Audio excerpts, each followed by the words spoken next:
Nous proposons qu'en lien et en accord avec les partenaires sociaux soient fixées des listes, sinon d'entreprises, en tout cas d'activités économiques, qui sont, on va dire, essentielles, qui doivent travailler. Vous n'êtes pas sans savoir qu'il y a une immense confusion dans le pays sur ce qui relève des activités essentielles, ce qui relève des activités secondaires.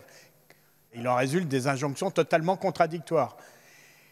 Il y a un mot d'ordre qui est « restez chez vous » pour que le virus ne se propage pas. C'est le seul moyen d'empêcher une catastrophe sanitaire dans notre pays. Et de l'autre, on entend des ministres dire qu'il faut aller travailler, même si on n'est pas dans une activité essentielle. Et donc, c'est le grand foutoir, excusez-moi de le dire, et la grande confusion dans la tête à la fois des employeurs et des salariés. J'en veux pour preuve la polémique affligeante qu'il y a eu ces derniers jours à propos de la filière du bâtiment et des travaux publics.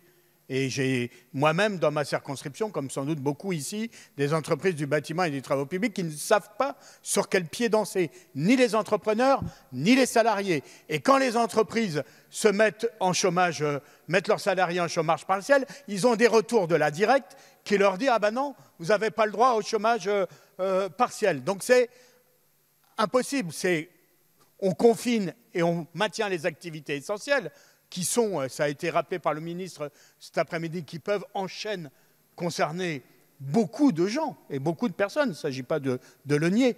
Mais on ne peut pas dire à des activités qui ne sont pas essentielles pour lutter contre le Covid-19 qu'ils n'ont pas le droit au chômage partiel, alors que par ailleurs on demande à leurs salariés d'être confinés. Donc il faut préciser ce qui relève des fonctions essentielles ou pas, et il faut le faire en lien avec les partenaires sociaux.